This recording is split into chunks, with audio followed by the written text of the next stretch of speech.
Nous venons d'avoir cette chance et cette joie d'avoir pu nous rassembler pour célébrer Noël sans trop de contraintes.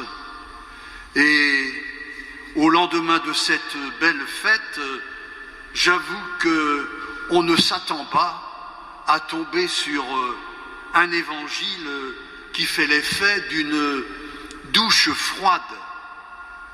Pensez donc, cet enfant de la crèche, innocent, inoffensif, paisible, voilà que aujourd'hui, il nous est présenté 12 ans après, aux portes de l'âge adulte, puisqu'il vit ce pèlerinage à Jérusalem pour la fête de la Pâque, désormais comme les grands. Et au cours de ce pèlerinage, Jésus va se révéler un garçon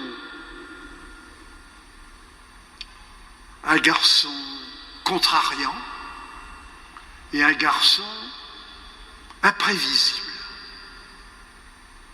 Un garçon imprévisible puisqu'il va faire faux bond à la caravane communautaire pour rester à Jérusalem sans rien dire à ses parents.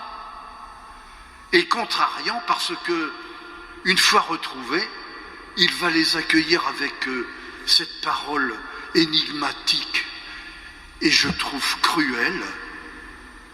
Ne saviez-vous pas que je dois être chez mon père? Chez mon père. J'imagine Joseph écoutant ces paroles. Bien que cet évangile soit déroutant, il me semble quand même qu'il a quelque chose à nous dire. En tout cas, j'y ai trouvé deux messages. Un message pour les parents et un message pour les croyants.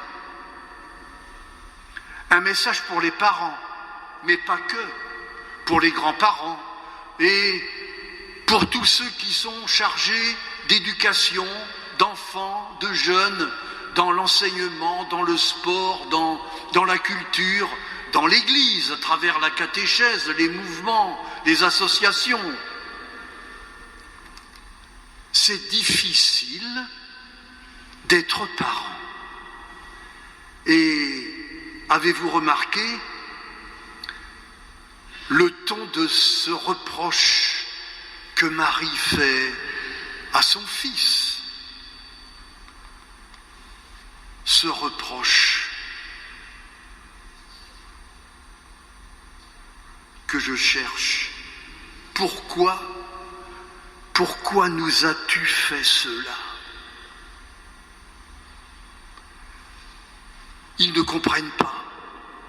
Non seulement ils ne comprennent pas, ils sont choqués. Pourquoi nous as-tu fait ça? Et sans doute que beaucoup d'entre nous ici, nous connaissons ce fameux poème de Khalil Gibran qui commence par ces mots: vos enfants ne sont pas vos enfants. Mais une chose est de connaître intellectuellement avec sa tête cette conviction qu'ils ne sont pas en effet nos enfants, mais une autre chose est de recevoir en pleine figure de votre propre enfant une parole comme celle-là. Ne saviez-vous pas que je dois être chez mon père? C'est vrai, nous donnons beaucoup pour nos enfants. Nous donnons pour les former. Mais cet évangile nous révèle que nous n'avons pas à les formater à notre image ou à notre ressemblance. Et cet incident du pèlerinage nous révèle que chaque enfant, chaque jeune a une destinée, une vocation qui est plus grande et plus étonnante que ce que nous percevons, nous, parents. Même avec nos yeux pleins plein d'amour. Révéler la vocation de quelqu'un qui est appelé à beaucoup plus et qui parfois entre en friction, en conflit avec ce que nous envisageons pour eux. Expliquez-moi pourquoi un enfant dont les parents sont des athées convaincus, soudain demande à suivre le catéchisme. Expliquez-moi ça. Et je rends grâce aux parents qui ont laissé l'enfant venir.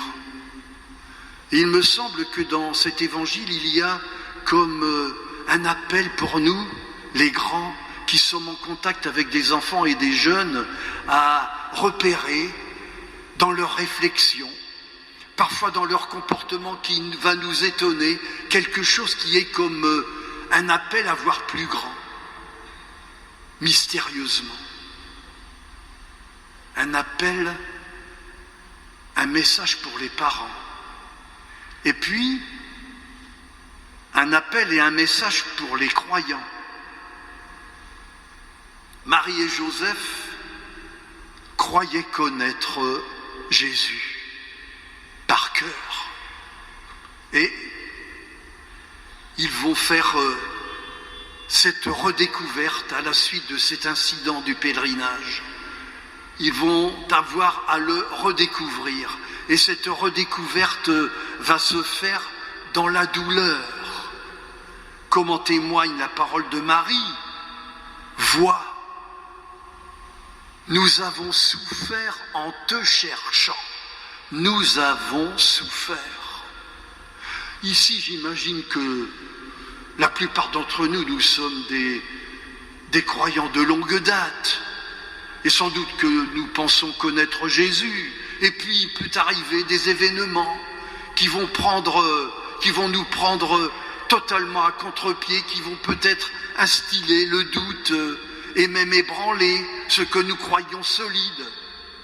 Quelqu'un m'a dit, suite à la révélation des scandales dans l'Église, qu'une de ses amies avait décidé de ne plus aller à l'Église.